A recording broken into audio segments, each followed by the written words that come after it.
Good morning, students. Today, moving ahead with once again with Economics of Class 11, we are studying Microeconomics, Chapter 3rd, that is Consumers Equilibrium. We are understanding in this how the consumer equilibrium is related to the utility analysis concept. Along with, we have in various parts discussed few of the concepts like utility, marginal utility, total utility, the relationship between total utility and marginal utility, along with consumers equilibrium in one commodity case and in two commodity case and more.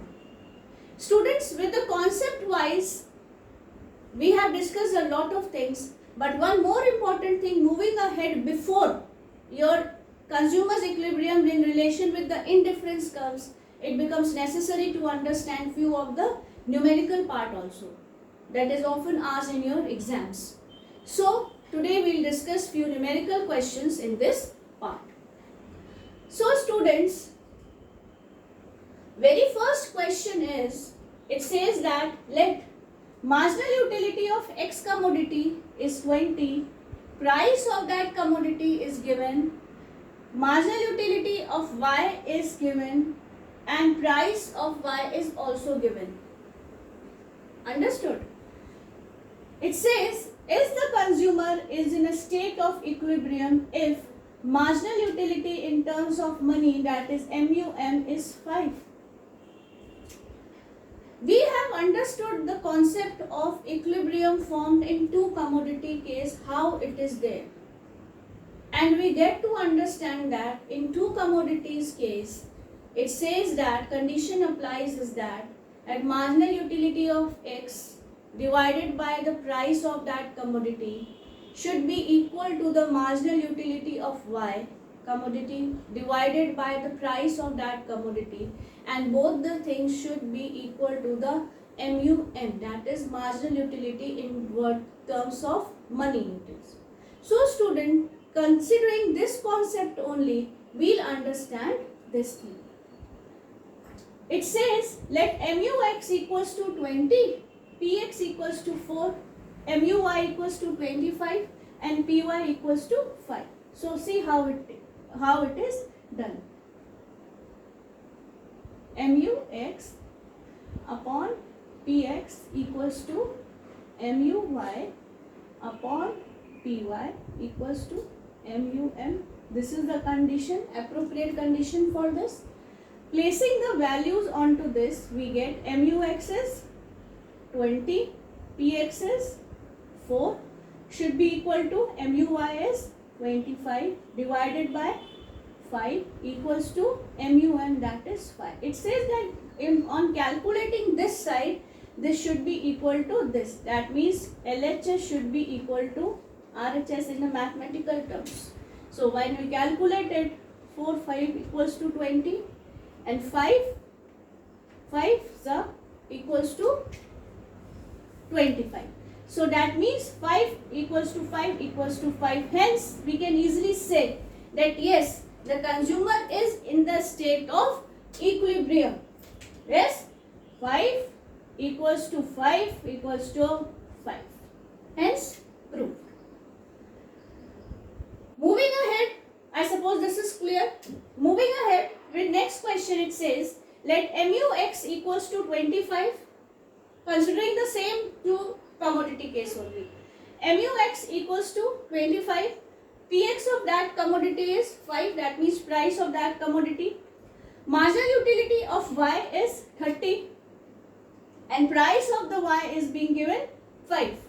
Again taking the same formula and putting the values into it, we say that MUX upon PX should be equal to MUY upon PY.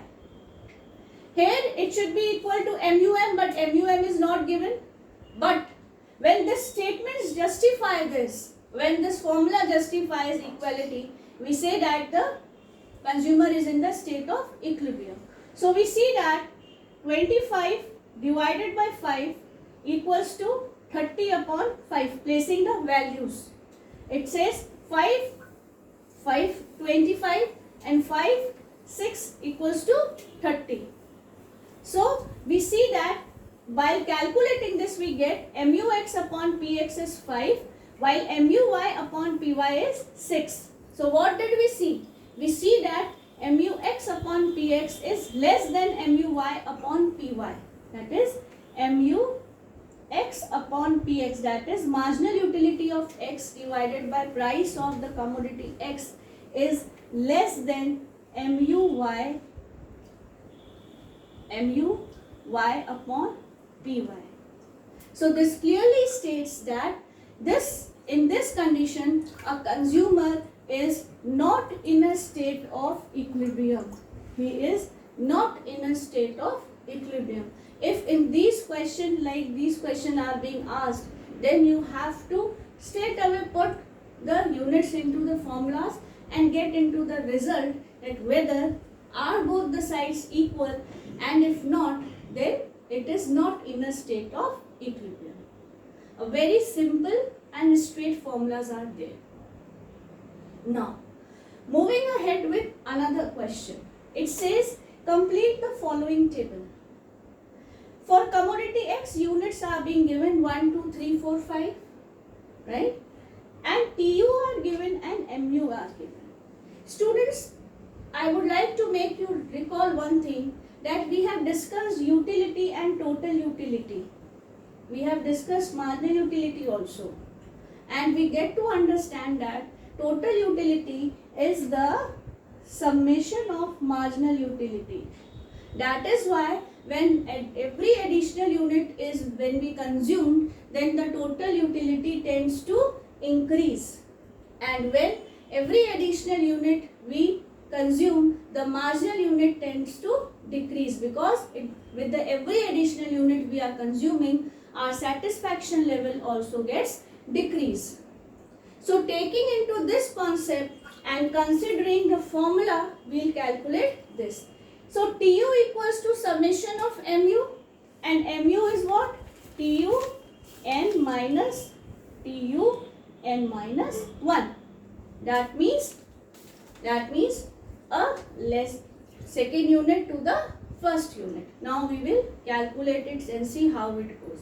In the first unit, TU is given and MU is given. So nothing to be done. In the second part, second unit consumed, total utility is 90. You have to calculate what? You have to calculate marginal utility. So how we will calculate? The formula says that we have to calculate marginal utility. It says TUN is 90 minus TUN minus 1, that is 50. So it becomes 40. Understood? TUN is 90, TUN minus 1 is prior one, that is 50, so it becomes 40. Now, next third point, it is being asked TU. TU is what? Summation of MU. That means 50 plus 40 plus 30, which gives us 120. Alright, 120. Now coming up to this, at the fourth one it is 140, and what is being asked? Marginal unit. How we will calculate? Very simple. 140 minus 120 gives you 20. Correct? Next one, again MU is being asked. 155, fifth one minus fourth one, 155 minus 140, that is 15, and hence complete your schedule. Student, one by one you have to take it and solve it. You cannot solve it all together, like you calculate TU all together TU and then you calculate all together MU. No, because with each and every addition the units are changing. It changes. Each and every unit has a relation with the other one. So one by one take a blank and try to solve it. Okay. This was one pattern of question regarding total utility and marginal utility with a very simple formula, that is total utility is the summation of marginal utility and marginal utility is total utility n minus TU n minus 1. Now coming up to the last question. This is again one pattern that is often being asked in your exams. So students, it says that for example it is given price of a commodity is 5 rupees and price of Y commodity is 10. Two commodities are taken. So it is very much clear that it is about consumer equilibrium. It says find the consumer's equilibrium from this schedule. How to calculate it? Given is that prices of both the commodity X and Y are given, and marginal utility of X is given and marginal utility of Y is given. So students, first we'll make this kind of a schedule and calculate it. How do we calculate it? Taking into the consideration, we will see that where is the situation is framed where MUX upon PX is equal to MUY upon PY. When these two conditions, that means this and this becomes equal, it means it is equals to money, marginal utility in worth of money, MUM. So we'll find that point. So start calculating it. MUX is given till 4 of the units are being consumed and price is given. So at first note, it is 100 divided by 5, which becomes 20. Then 80 divided by 5, it becomes 16. 60 divided by 5, it becomes 12. 50 divided by 5, it becomes 10. So what we have calculated? We have calculated MUX divided by PX. That means we have calculated MUM. Moving ahead. For similar calculation is for second commodity, that is Y. MUY upon PY, that is 160 divided by 10 gives 16. 150 divided by 10 gives us 15. 120 divided by 10 gives us 12, and 110 divided by 10 gives us 11.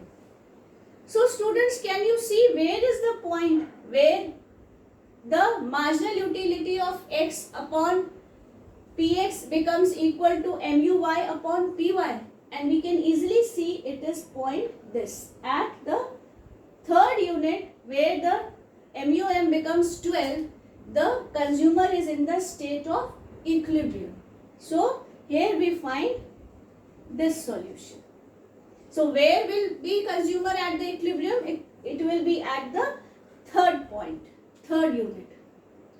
Understood? So this is how we calculate the consumer equilibrium with various situations. So students, we have seen few of the things, few of the illustrations to which it can be helpful to you. So we'll take a pause till here, and in the next part we'll discuss consumers equilibrium's other concepts also. So till now, thank you.